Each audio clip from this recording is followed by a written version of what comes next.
പാമ്പാടിക്ക് സമീപമായിരുന്നു നാടിനെ നടുക്കിയ സംഭവം അരങ്ങേറിയത്. നഗരത്തിലെ ഒരു ഡ്രൈ ക്ലീനിംഗ് കടയുടെ ഷട്ടർ പതിവില്ലാതെ പാതി തുറന്ന നിലയിൽ ഇരിക്കുന്നത് തൊട്ടെതിർവശത്ത് പാലും മറ്റും കച്ചവടം നടത്തുന്ന ഒരു കടക്കാരൻ ശ്രദ്ധിച്ചു. കടയോട് ചേർന്ന് തന്നെയായിരുന്നു ഉടമസ്ഥന്റെ വീടും. വർക്ക് കൂടുതലുള്ള ദിവസങ്ങളിൽ അയാൾ കട നേരത്തെ തന്നെ തുറക്കുന്നത് പതിവായതുകൊണ്ട് തന്നെ ആദ്യമൊന്നും എതിർവശത്തെ കടക്കാരൻ അത്ര കാര്യമാക്കിയില്ല. മണിക്കൂറുകൾ പിന്നിട്ടിട്ടും കട പൂർണ്ണമായും തുറക്കാത്ത സാഹചര്യത്തിൽ സംശയം തോന്നിയ ബേക്കറി ഉടമ ഡ്രൈ ക്ലീനിംഗ് കടയ്ക്ക് സമീപത്തെത്തുകയും ഷട്ടറിൽ കൊട്ടി ഒരുപാട് തവണ ഉടമസ്ഥനായ ലാലസനെ വിളിക്കുകയും ചെയ്തു.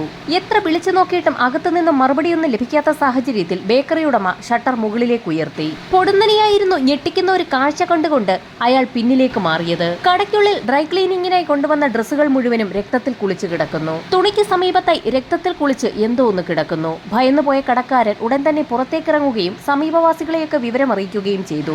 കടയ്ക്കുള്ളിൽ എന്തോ വലിയ കുഴപ്പം സംഭവിച്ചിട്ടുണ്ടെന്ന് മനസ്സിലാക്കിയ നാട്ടുകാർ ഉടൻ തന്നെ വിവരം പോലീസിൽ അറിയിച്ചു. ഏതാനും നിമിഷങ്ങൾക്കകം തന്നെ പാമ്പാടി സ്റ്റേഷനിൽ നിന്നും വിവരമറിഞ്ഞ് പോലീസ് സംഘം അവിടേക്കെത്തി. കടയ്ക്കുള്ളിലേക്ക് പ്രവേശിച്ച പോലീസ് സംഘവും ഞെട്ടിപ്പിക്കുന്ന ആ കാഴ്ച കണ്ടു. കടയ്ക്കുള്ളിലെ തുണിക്കൂമ്പാരങ്ങൾക്കിടയിൽ രക്തത്തിൽ കുളിച്ച നിലയിൽ ശരീരമാകെ വെട്ടിമുറിക്കപ്പെട്ട നിലയിൽ ഒരു ചെറുപ്പക്കാരന്റെ മൃതശരീരം കിടക്കുന്നു. അപ്പോഴായിരുന്നു കൂട്ടത്തിലുണ്ടായിരുന്ന ഒരു പോലീസുകാരൻ കടയ്ക്കുള്ളിൽ മറ്റൊരു കാഴ്ച കണ്ടത്. ആ കടയ്ക്കുള്ളിൽ ഒരു ഭാഗത്തായി പ്രായമുള്ള ഒരു സ്ത്രീയുടെയും പുരുഷന്റെയും മൃതദേഹങ്ങൾ വെട്ടി പരിക്കേൽപ്പിച്ച നിലയിൽ രക്തത്തിൽ കുളിച്ചു കിടക്കുന്നു. അവിടെ കൂടി നിന്ന ആളുകൾ ഉടൻ തന്നെ മൃതദേഹങ്ങൾ തിരിച്ചറിഞ്ഞു. കടയുടമയായ ലാലസണും ഭാര്യ ഹെൽത്ത് ഇൻസ്പെക്ടറായ പ്രസന്നകുമാരിയും അവരുടെ മകൻ പ്രവീണുമാണ് വെട്ടിനുറുക്കപ്പെട്ട നിലയിൽ കൊല്ലപ്പെട്ട് കടയ്ക്കുള്ളിൽ കിടക്കുന്നത്. തറയിലുള്ള രക്തവും മൃതദേഹങ്ങളിൽ പറ്റിപ്പിടിച്ചിരിക്കുന്ന രക്തവും കട്ട പിടിച്ചിട്ടുണ്ട്. ഇതിൽ നിന്നും 3 കൊലപാതകങ്ങളും നടന്നിട്ട് മണിക്കൂറുകൾ പിന്നിട്ടു എന്ന് പോലീസിന് വ്യക്തമായി. ലാലസനും കുടുംബത്തിനും പറയത്തക്ക ശത്രുക്കൾ ആരും തന്നെ ഇല്ല എന്ന് നാട്ടുകാരെ ചോദ്യം ചെയ്തതിൽ നിന്ന് പോലീസിന് വ്യക്തമായി. സംഭവം അറിഞ്ഞ് മണർകാട് സ്റ്റേഷനിൽ നിന്നും പോലീസ് സംഘം അവിടേക്ക് എത്തി. ഈ നിമിഷം മുതൽ അന്വേഷണ ചുമതല വഹിക്കുന്നത് മണർകാട് സ്റ്റേഷൻ പരിധിയിലുള്ള ആളുകളാണ്. സർക്കിൾ ഇൻസ്പെക്ടർ സാജു വർഗീസിന്റെ നിർദ്ദേശപ്രകാരം ഡോഗ് സ്ക്വാഡും ഫോറൻസിക് സംഘവും സംഭവസ്ഥലത്തേക്കെത്തി. മൃതദേഹങ്ങളിൽ മണം പിടിച്ച പോലീസ് നായ ആ കടയ്ക്കുള്ളിൽ പരതിയ ശേഷം കടയ്ക്ക് പിന്നിലുള്ള ലാലസന്റെ വീട്ടിലേക്കാണ് പോയത്. വീടിനകത്തെ അലമാരകളും മേശവലിപ്പുകളുമെല്ലാം തുറന്നിട്ട നിലയിലായിരുന്നു. പുറത്ത് ഡ്രൈ ക്ലീനിംഗ് ഷോപ്പിന്റെ ഡ്രോയും തുറന്ന നിലയിലായിരുന്നു. വളരെ വലിയൊരു മോഷണം തന്നെ നടന്നതായി പോലീസിന് വ്യക്തമായി. വീടിനുള്ളിലൊക്കെ മണം പിടിച്ച പോലീസ് നായ തിരികെ ഡ്രൈ ക്ലീനിംഗ് കടയ്ക്ക് സമീപം എത്തുകയും കോട്ടയം ഭാഗത്തേക്ക് ഓടുകയും ചെയ്തു. അവിടെ ഒരു ഓട്ടോ സ്റ്റാൻഡിന് സമീപമെത്തിയ പോലീസ് നായ കുറെ നേരം അവിടെ തന്നെ നിന്നു. ഇതിൽ നിന്നും കുറ്റവാളി അല്ലെങ്കിൽ കുറ്റവാളികൾ കൊലപാതകം നടത്തിയതിനു ശേഷം ആ ജംഗ്ഷനിലെത്തി അവിടെ നിന്നും വാഹനത്തിൽ കയറി പോയതാകാമെന്ന് പോലീസ് വിലയിരുത്തി. ആ സമയത്താണ് ഫോറൻസിക് സംഘം ഞെട്ടിക്കുന്ന ഒരു കാര്യം പോലീസിനെ അറിയിച്ചത്. കൊല ചെയ്യപ്പെട്ട പ്രസന്നകുമാരിയുടെ ഒരു ചെവി അറുത്തെടുത്ത നിലയിലായിരുന്നു. പ്രസന്നകുമാരിയുടെ ചെവിയിലുണ്ടായിരുന്ന കമ്മൽ ഊരിയെടുക്കാൻ കഴിയാത്ത സാഹചര്യത്തിലാണ് കുറ്റവാളി അവരുടെ ചെവി അറുത്തെടുത്തിരിക്കുന്നത്. ഈ സമയത്തായിരുന്നു ലാലസന്റെ ഇളയ മകൻ സംഭവമറിഞ്ഞ് അവിടേക്ക് എത്തിയത്. നിലവിളിച്ച് കരഞ്ഞുകൊണ്ട് കടയിലേക്ക് കയറാൻ ശ്രമിച്ച ആ ചെറുപ്പക്കാരനെ വളരെ ബുദ്ധിമുട്ടിയായിരുന്നു പോലീസ് സംഘം ആശ്വസിപ്പിച്ചത്. ശേഷം ലാലസന്റെ വീട്ടിലെത്തി നഷ്ടപ്പെട്ട സാധനങ്ങളുടെ ഒരു ലിസ്റ്റ് തന്നെ തയ്യാറാക്കി. അലമാരയ്ക്കുള്ളിൽ സൂക്ഷിച്ചിരുന്ന സ്വർണ്ണാഭരണങ്ങൾ, വാച്ചുകൾ, ടോർച്ചുകൾ, മോതിരങ്ങൾ എന്നിവയെല്ലാം നഷ്ടമായിട്ടുണ്ടെന്ന് ആ ചെറുപ്പക്കാരൻ മൊഴി നൽകി. ഇതിനു പുറമെ പ്രസന്നകുമാരിയുടെ ശരീരത്തിലുണ്ടായിരുന്ന മുഴുവൻ ആഭരണങ്ങളും മിസ്സായിട്ടുണ്ടെന്ന് മനസ്സിലായി. അലമാരകളിലും മേശവലിപ്പുകളിലും സൂക്ഷിച്ചിരുന്ന പണവും നഷ്ടമായിട്ടുണ്ട്. വളരെ വിപുലമായൊരു മോഷണം തന്നെയാണ് അവിടെ നടന്നിരിക്കുന്നത്. ലാലസനെയും കുടുംബത്തെക്കുറിച്ചും ഡ്രൈ ക്ലീനിംഗ് കടയെക്കുറിച്ചുമുള്ള കൂടുതൽ വിവരങ്ങൾ പ്രദേശവാസികളോടും തൊട്ടപ്പുറത്തുണ്ടായിരുന്ന കടക്കാരോടുമൊക്കെ പോലീസ് തിരക്കി തുടങ്ങി. ഈ സമയത്താണ് ലാലസന്റെ ഡ്രൈ ക്ലീനിംഗ് കടയിൽ ഒരു ജോലിക്കാരനുണ്ടായിരുന്നതായി ബേക്കറി ഉടമ പോലീസിന് മൊഴി നൽകിയത്. ഏകദേശം 9 മണിയോടുകൂടി എല്ലാ ദിവസവും അയാൾ ജോലിക്കെത്തുന്നത് പതിവാണ്. എന്നാൽ ഇന്ന് ഈ സമയം വരെ അയാൾ എത്തിയിട്ടില്ല. ജോലിക്കാരനെ കുറിച്ചുള്ള കൂടുതൽ വിവരങ്ങൾ ലാലസന്റെ ഇളയ മകനോട് പോലീസ് ചോദിച്ചു. ജയ്സിംഗ് എന്നാണ് അയാളുടെ പേര്. ഉത്തർപ്രദേശിലെ മധുരയാണ് സ്വദേശം. ഏകദേശം 2 മാസം മാത്രമേ ആയിട്ടുള്ളൂ അയാൾ ജോലിക്കെത്തിയിട്ട്. ഈ സമയത്ത് ഇൻക്വസ്റ്റ് നടപടികൾ പൂർത്തിയാക്കിയ ശേഷം മൃതദേഹങ്ങൾ പോസ്റ്റ്മോർട്ടത്തിനായി ഷിഫ്റ്റ് ചെയ്തു. അന്ന് വൈകുന്നേരം തന്നെ CI സംഘവും അതുവരെ ശേഖരിച്ച എല്ലാ വിവരങ്ങളും കേസ് ഫയലിൽ രേഖപ്പെടുത്തി. മോഷണ ശ്രമത്തിനിടയിലുള്ള കൊലപാതകമാണെന്നാണ് പ്രാഥമിക വിലയിരുത്തൽ. അന്വേഷണത്തിന്റെ ആദ്യഘട്ടമെന്നോണം കൊല്ലപ്പെട്ട 3 പേരുടെയും ഫോൺ രേഖകൾ പരിശോധിക്കുന്നതിനായി സൈബർ സെല്ലിന് നിർദ്ദേശം നൽകി. കോട്ടയം മെഡിക്കൽ കോളേജിൽ പോസ്റ്റ്മോർട്ടം നടപടികൾ പൂർത്തീകരിച്ച ഡോക്ടർമാർ വളരെ വിശദമായൊരു റിപ്പോർട്ട് തന്നെയാണ് പോലീസിന് നൽകിയത്. അതിൽ ഞെട്ടിക്കുന്ന ഒരു കാര്യം പ്രവീണിന്റെ പോസ്റ്റ്മോർട്ടം റിപ്പോർട്ടായിരുന്നു. കൊല്ലപ്പെട്ട സമയത്ത് പ്രവീണിന്റെ ശരീരത്തിൽ അതിശക്തമായി വൈദ്യുതാഘാതം ഏൽപ്പിച്ചിരുന്നു. അതോടൊപ്പം തന്നെ പ്രവീണിന്റെ മുഖത്ത് ആസിഡ് ഒഴിച്ച് പൊള്ളിച്ചിട്ടുമുണ്ട്. ഡ്രൈ ക്ലീനിംഗ് ആവശ്യത്തിനായി കരുതിയ ആസിഡാണ് പ്രവീണിന്റെ മുഖത്ത് ഒഴിച്ചിരിക്കുന്നത്.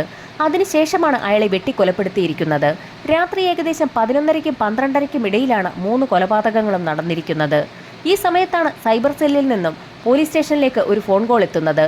3 പേരുടെയും ഫോൺ രേഖകൾ പരിശോധിച്ചതിൽ നിന്നും പ്രത്യേകിച്ചൊന്നും കണ്ടെത്താനായില്ല. എന്നാൽ അതിൽ 2 ഫോണുകളിലേക്ക് ഒരു നമ്പറിൽ നിന്നും കൊലപാതകങ്ങൾ നടക്കുന്നതിന് മുൻപ് കോളുകൾ വന്നിട്ടുണ്ട്. ലാലസന്റെയും പ്രവീണിന്റെയും ഫോണിലേക്ക് ഒരു ഹരിശങ്കർ ആയിരുന്നു കൊലപാതകങ്ങൾക്ക് മുൻപ് വിളിച്ചിട്ടുള്ളത്. കിംസ് ഹോസ്പിറ്റലിൽ വർക്ക് ചെയ്യുന്ന ഹരിശങ്കറിനെ ഉടൻ തന്നെ പോലീസ് ബന്ധപ്പെട്ടു. അയാൾ നടന്ന സംഭവങ്ങളെല്ലാം പോലീസിനോട് വ്യക്തമാക്കി. ഹോസ്പിറ്റലിന്റെ ഭാഗമായുള്ള തുണികളെല്ലാം തന്നെ ലാലസന്റെ കടയിലായിരുന്നു ഡ്രൈ ക്ലീനിങ്ങിനായി നൽകുന്നത്. രാത്രി 10 മണിയായിട്ടും തുണികൾ എത്തിക്കാത്ത സാഹചര്യത്തിലായിരുന്നു ഹരിശങ്കർ പ്രവീണിന്റെ ഫോണിലേക്ക് വിളിച്ചത്. എന്നാൽ ഫോൺ എടുത്തയാൾ ഹിന്ദിയിലെന്തോ സംസാരിച്ചതായാണ് ഹരിശങ്കർ പോലീസിനോട് പറഞ്ഞത്. അതൊന്നും മനസ്സിലാകാതെയിരുന്ന ഹരിശങ്കർ ഉടൻ തന്നെ ലാലസനെ വിളിച്ചു. ലാലസനെ വിളിച്ച സമയത്ത് 40 മിനിറ്റിനകം തുണികൾ എത്തിച്ചു നൽകാമെന്ന് അയാൾ മറുപടിയും നൽകി. രാത്രി 10 മണിക്ക് ശേഷം പ്രവീണിനെ വിളിച്ചപ്പോൾ ഏതോ ഹിന്ദിക്കാരൻ ഫോൺ അറ്റൻഡ് ചെയ്തു എന്ന് മനസ്സിലാക്കിയ പോലീസ് സംഘം ഉടൻ തന്നെ ആ ഡ്രൈ ക്ലീനിംഗ് ഷോപ്പിന് സമീപം എത്തുകയും പ്രവീണിന്റെ അനുജനെ ചോദ്യം ചെയ്യുകയും ചെയ്തു. ചോദ്യം ചെയ്യലിൽ നിന്നും അവരുടെ കടയിൽ ജോലിക്ക് നിൽക്കുന്ന ഹിന്ദിക്കാരനായ ജയ്സിംഗ് ആയിരിക്കാം ഒരുപക്ഷെ ഫോൺ എടുത്തതെന്ന് മനസ്സിലായി. ജയ്സിംഗ് അല്ലാതെ മറ്റ് ഹിന്ദി സംസാരിക്കുന്ന സുഹൃത്തുക്കളൊന്നും പ്രവീണിനില്ല എന്നുകൂടി അനുജൻ പറഞ്ഞപ്പോൾ പോലീസ് ആ സംശയം ഉറപ്പിച്ചു.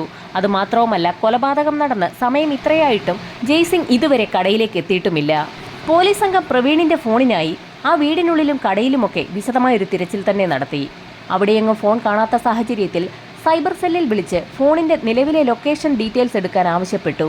ഏതാനും നിമിഷങ്ങൾക്കകം തന്നെ സൈബർ സെല്ലിൽ നിന്നും സിഐയുടെ ഫോണിലേക്ക് ഒരു കോൾ വന്നു. പ്രവീണിന്റെ ഫോൺ സ്വിച്ച്ഡ് ഓഫ് ആണ്. സ്വിച്ച്ഡ് ഓഫ് ആയിരിക്കുന്നത് തിരുവനന്തപുരത്ത് വെച്ചാണ്. കോട്ടയത്തെ വീട്ടിലുണ്ടായിരുന്ന ഫോൺ എങ്ങനെ തിരുവനന്തപുരത്തെത്തി? പോലീസിന്റെ സംശയം നീളുന്നത് ജയ്സിംഗിലേക്കാണ്.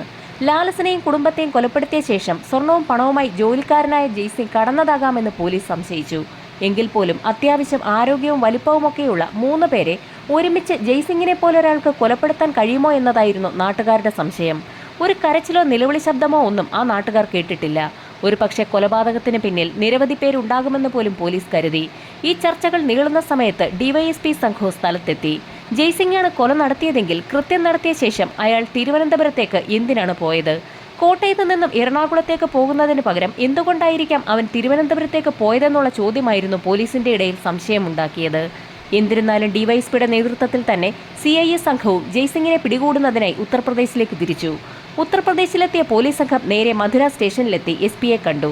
കോട്ടയത്ത് 3 പേരെ കൊലപ്പെടുത്തിയ ശേഷം ജയ്സിംഗ് എന്ന വ്യക്തി ഉത്തർപ്രദേശിലെ മധുരയിലേക്ക് എത്തിയിട്ടുണ്ടെന്ന് പോലീസ് പറഞ്ഞപ്പോൾ മധുര SP ജയ്സിംഗിന്റെ ഫോൺ നമ്പറും മറ്റ് വിവരങ്ങളുമൊക്കെ കേരള പോലീസിനോട് ചോദിച്ചു.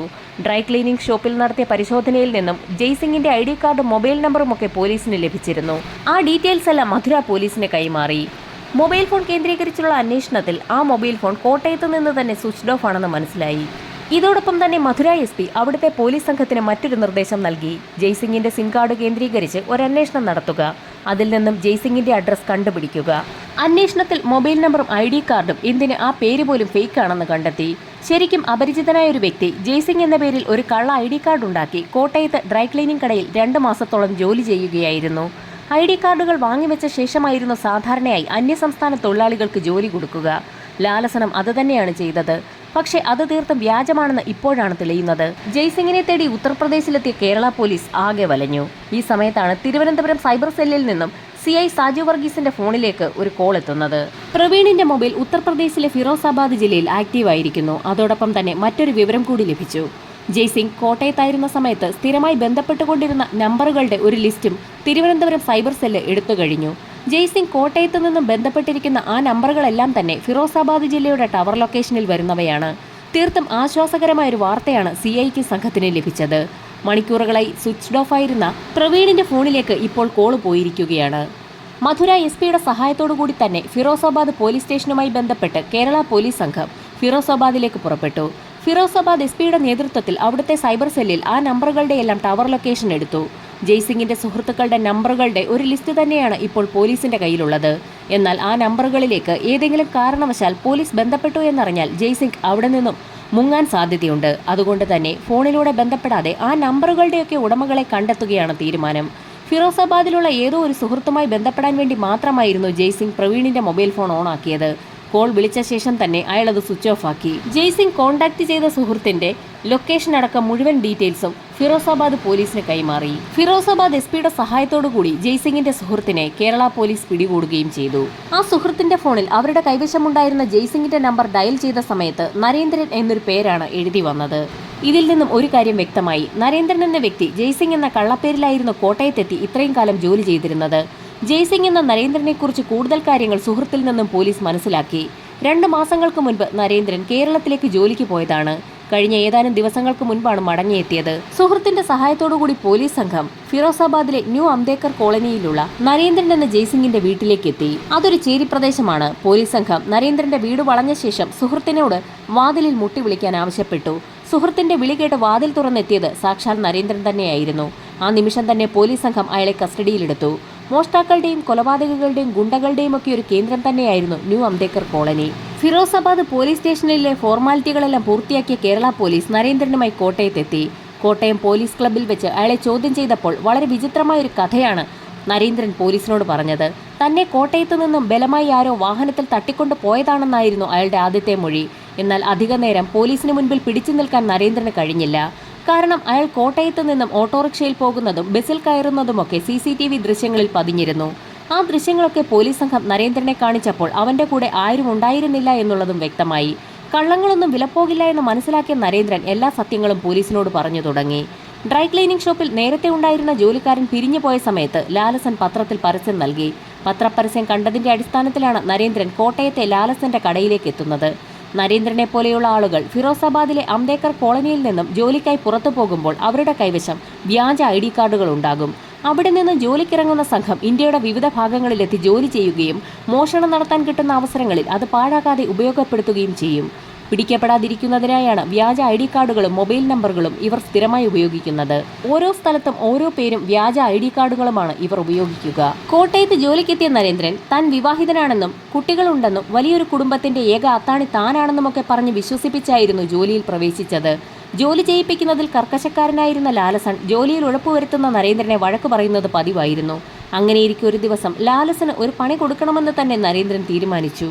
സംഭവം നടന്ന ദിവസം രാത്രിയിൽ കിംസ് ഹോസ്പിറ്റലിൽ നിന്ന് കൊടുത്തയച്ച വസ്ത്രങ്ങൾ വൃത്തിയാക്കിയ ശേഷം ലാലസൻ വീട്ടിലേക്ക് പോയിരുന്നു. ഈ സമയത്ത് അവിടെ എത്തിയ നരേന്ദ്രൻ കാണുന്നത് കടയുടെ ഷട്ടർ പകുതി താഴ്ത്തിയിട്ടിരിക്കുന്നതാണ്. താഴ്ത്തിയിട്ടിരിക്കുന്ന ഷട്ടറിനടിയിലൂടെ കടയ്ക്കുള്ളിലേക്ക് നോക്കി നരേന്ദ്രൻ കാണുന്നത് അവിടെ മദ്യപിച്ച് ബോധമില്ലാതെ ഇരിക്കുന്ന പ്രവീണിനെയാണ്. ഷട്ടറിന്റെ ഉയർത്തിവെച്ച ഭാഗത്തിനടിയിൽ കൂടി കടയ്ക്കുള്ളിലേക്ക് നരേന്ദ്രൻ കയറി ചെന്നതുപോലും പ്രവീൺ അറിഞ്ഞില്ല. ഈ സമയത്താണ് മേശയുടെ ഡ്രോ തുറന്നിരിക്കുന്നതും അതിൽ പണം ഇരിക്കുന്നതും നരേന്ദ്രന്റെ ശ്രദ്ധയിൽപ്പെടുന്നത്. പ്രവീൺ അബോധാവസ്ഥയിലാണ്. വീട്ടിലുള്ള മറ്റുള്ളവർ കൂടി ഉറങ്ങിയോ എന്നറിയുന്നതിനായി കടയ്ക്ക് പിൻവശത്തുള്ള ലാലസന്റെ വീടിന്റെ ഭാഗത്തേക്ക് നരേന്ദ്രൻ പോയി. അവിടെ ജനാലയിലൂടെ നോക്കിയപ്പോൾ ഹാളിനുള്ളിൽ ചാരിയിരുന്നുറങ്ങുന്ന ലാലസനെയും കണ്ടു. ആ അവസരം വിനിയോഗിക്കാൻ തീരുമാനിച്ച നരേന്ദ്രൻ തൊട്ടപ്പുറത്തുണ്ടായിരുന്ന വീടിനോട് ചേർന്നുള്ള ചായ്പിലെത്തി അവിടെ നിന്നും ഒരു കോടാലി എടുത്തുകൊണ്ട് നേരെ കടയിലേക്ക് എത്തുകയും ബോധമില്ലാതെ കടയിലിരിക്കുന്ന പ്രവീണിന്റെ തലയിലേക്ക് ആഞ്ഞു വെട്ടുകയും ചെയ്തു. വെട്ടേറ്റ് പ്രവീൺ താഴെ വീണു.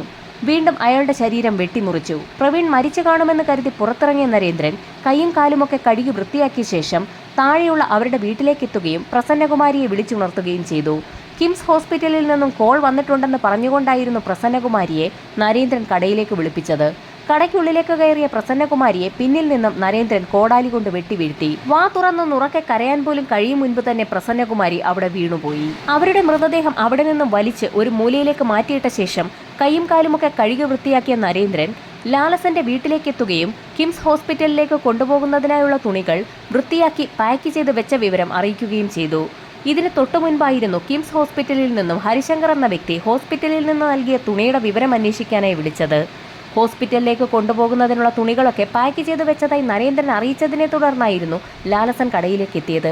പ്രസന്നകുമാരിയെയും പ്രവീണിനെയും അടിച്ചു വീഴ്ത്തിയതുപോലെ തന്നെ കടയ്ക്കുള്ളിലേക്ക് കയറിയ ലാലസനെയും പിന്നിൽ നിന്നും നരേന്ദ്രൻ അടിച്ചു വീഴ്ത്തി.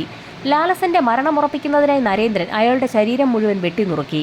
ഈ സമയത്താണ് പ്രവീണിന്റെ ശരീരത്തിന് അനക്കമുണ്ടെന്ന് നരേന്ദ്രൻ തിരിച്ചറിയുന്നത്. ഈ സമയത്ത് കടയിലുണ്ടായിരുന്ന ഡ്രൈ ക്ലീനിങ് ആവശ്യത്തിനായി വെച്ചിരുന്ന ആസിഡ് എടുത്ത് പ്രവീണിന്റെ മുഖത്തേക്ക് ഒഴിക്കുകയായിരുന്നു. പ്രവീണിന്റെ മരണം ഉറപ്പാക്കുന്നതിനായി അവിടെ കണ്ട 2 വയറുകൾ പ്ലഗിലേക്ക് കൊടുത്ത് വയറിന്റെ ഒരറ്റം പ്രവീണിന്റെ പുറത്ത് വെച്ച് ഷോക്കടിപ്പിക്കുകയും ചെയ്തു. അങ്ങനെയായിരുന്നു പ്രവീൺ മരണപ്പെട്ടത്. 3 പേരുടെയും മരണം ഉറപ്പാക്കിയ നരേന്ദ്രൻ ഡ്രൈ ക്ലീനിങ് ഷോപ്പിലെ മേശവലിപ്പിലുണ്ടായിരുന്ന പണം കൈക്കലാക്കി. അതിനുശേഷം പ്രസന്നകുമാരിയുടെ ശരീരത്തിലുണ്ടായിരുന്ന ആഭരണങ്ങൾ ഓരോന്നായി അഴിച്ചെടുത്തു.